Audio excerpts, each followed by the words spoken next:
वो लगभग आपकी पाठ्य पुस्तक में जो संकलित लेखक हैं उनमें से एक दो प्रश्न आपको मिलेंगे देखने को, तो मोस्ट इंपॉर्टेंट की श्रेणी में आते हैं। सामान्य और साहित्य हिंदी वाले विद्यार्थी सभी देखें तो समझ में आएगा उनको कि यहां से जरूर आएंगे। ठीक है, चलो देखिए, पहले वासुदेव शरण अग्रवाल हैं जिन्होंने राष्ट्र का स्वरूप लिखा है, और 30% से मतलब नहीं है, जो हट गया वो भी पढ़ लो क्योंकि रचनाएं ऑब्जेक्टिव में आ सकती हैं।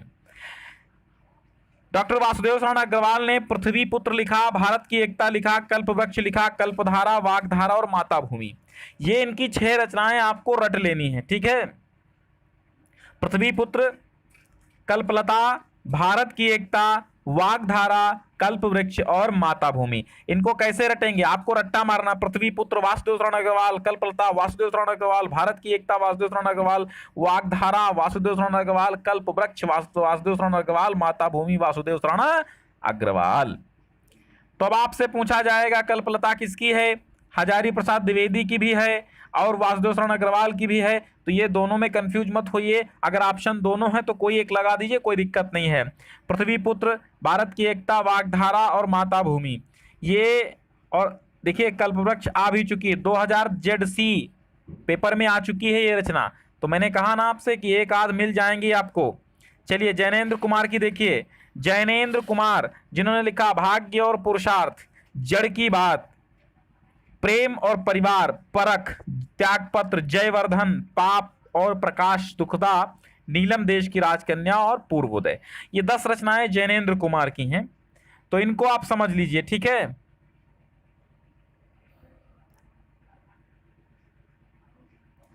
भाग्य और पुरुषार्थ, थोड़ा सा पहली ट्रिक बन रही है, भाज प्रेम पर त्याग, भाज प्रेम पर त्याग जय। ठीक है, भाज प्रेम पर त्याग जय, ये वाली ट्रिक बन रही, थोड़ी सी 6 रचनाओं तक बन रही है, बाकी आप बना लीजिए। तो भाज का भा से मतलब भाग्य और पुरुषार्थ, जा का मतलब जड़ की बात, प्रे से मतलब प्रेम और परिवार, और माँ का पा का मतलब है परख है ना, पर का मतलब क्या है, परख है, त्याग का मतलब त्यागपत्र है, और जय का मतलब जयवर्धन हो गया। ठीक, बाकी कहानियां आप रट सकते हैं, भाग्य और पुरुषार्थ, जड़ की बात, प्रेम और परिवार, परख, त्यागपत्र, जयवर्धन, पाप और प्रकाश, सुखदा, नीलम देश की राजकन्या, पूर्वोदय। चलो ये जैनेन्द्र कुमार की हो गई। अब कन्हैयालाल मिश्र प्रभाकर, बहुत इंपॉर्टेंट रचनाएं हैं, है ना। तो जिंदगी मुस्कराई, कन्हैयालाल मिश्र प्रभाकर, माटी हो गई सोना, जब जिंदगी मुस्कराई तो क्या हो गया, माटी हो गई सोना। लिखने वाले कौन, कन्हैयालाल मिश्र प्रभाकर। जब जिंदगी मुस्कराई तो माटी हो गई सोना, और धरती के फूल महके आंगन चहके द्वार, धरती के फूल आंगन में महकने लगे, है ना। धरती के फूल, जब जिंदगी मुस्कराई तो माटी सोना हो गई, जिंदगी मुस्कराई तो माटी सोना हो गई, और धरती के फूल आंगन में महकने लगे, भूले बिसरे जो चेहरे थे वो आकाश के तारों में दिखने लगे, जब दीप जले तब क्षण भर के लिए बोलने लगे और मुस्कुराने लगे। ऐसी कहानी गढ़ करके आप रचना को याद कर सकते हैं, है ना। तो जिंदगी मुस्कुराई, माटी हो गई सोना, धरती के फूल महके आंगन चहके द्वार, भूले बिसरे चित्र, भूले बिसरे चेहरे, है ना। अगर भूले बिसरे चित्र आ जाए ना, भूले बिसरे चित्र, तो वो भगवती चरण वर्मा का उपन्यास है।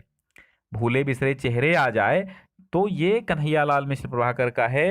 आकाश के तारे, दीप जले शंख बजे, क्षण बोले कण मुस्काए, हो कन्हैया। ऐसे याद करो यार, कैसे भी याद हो जाए ना, कैसे याद हो जाए, रट्टा मारते रहो। मतलब माँ बात ये, हमको याद करना है, हमको याद करना, हमको एग्जाम में टॉप करना है, इसलिए याद करो कैसे भी, रट के, गा के, नाच के, उछल के, कूद के, मन में, अंतर मन में, जैसे याद हो जाए वैसे याद कर दो।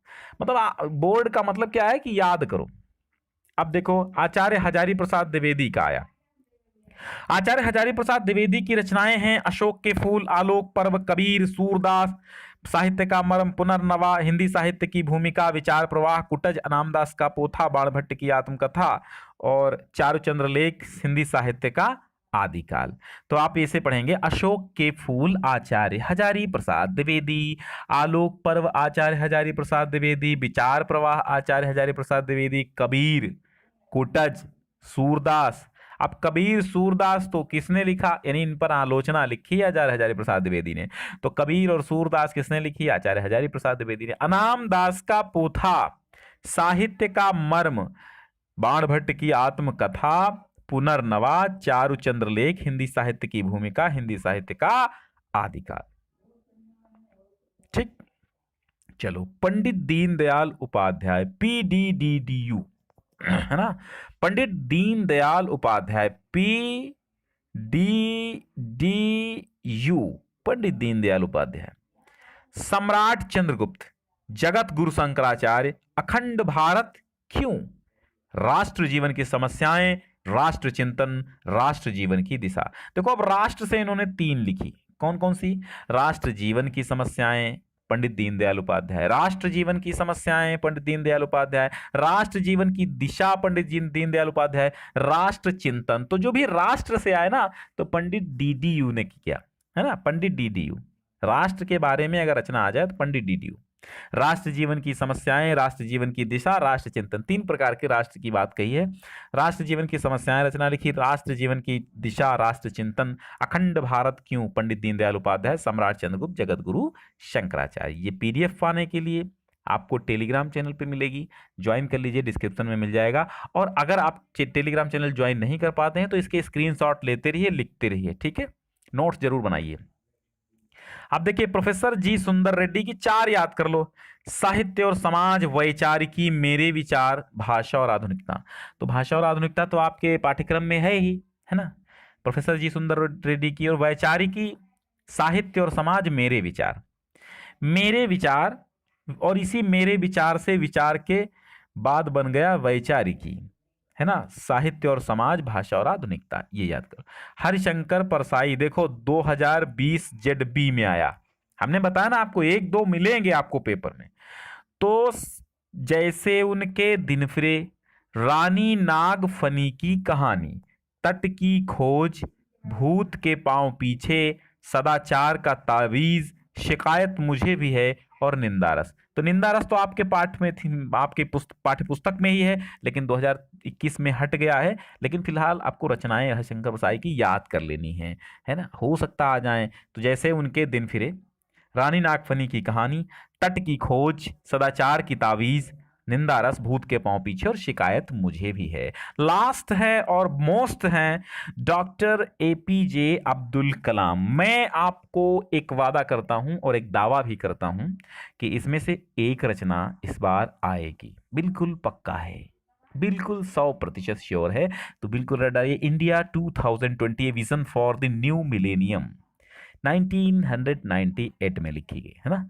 तो इंडिया 2020, ऐसा याद कर लो, इंडिया 2020, भारत 2020। अगर ये हिंदी वर्जन भी आ जाए ना, भारत 2020, तब भी मत छोड़िएगा, डॉक्टर APJ अब्दुल कलाम का है। A vision for the new millennium, भैया अंग्रेजी हमको आती नहीं, इसका अनुवाद क्या होगा अपन को नहीं मालूम। विंग्स ऑफ फायर, अग्नि के पंख, है ना, यही तो होगा, अग्नि के पंख। चलिए, एन ऑटोबायोग्राफी। अगर आपसे भी प्रश्न पूछ सकता है कि APJ अब्दुल कलाम की आत्मकथा किस नाम से प्रकाशित हुई है, तो विंग्स ऑफ फायर, है ना, विंग्स ऑफ फायर। अग्नि की उड़ान हिंदी वर्जन, देखो, अग्नि की उड़ान कहो चाहे विंग्स ऑफ फायर कहो, है ना, अग्नि की उड़ान कहो चाहे विंग्स ऑफ फायर कहो, ये हिंदी में भी इनकी आत्मकथा लिखी गई, मतलब अनुदित हुई। Ignited minds, ignited minds, unleashing the power within India, 2002 में लिखी गई है।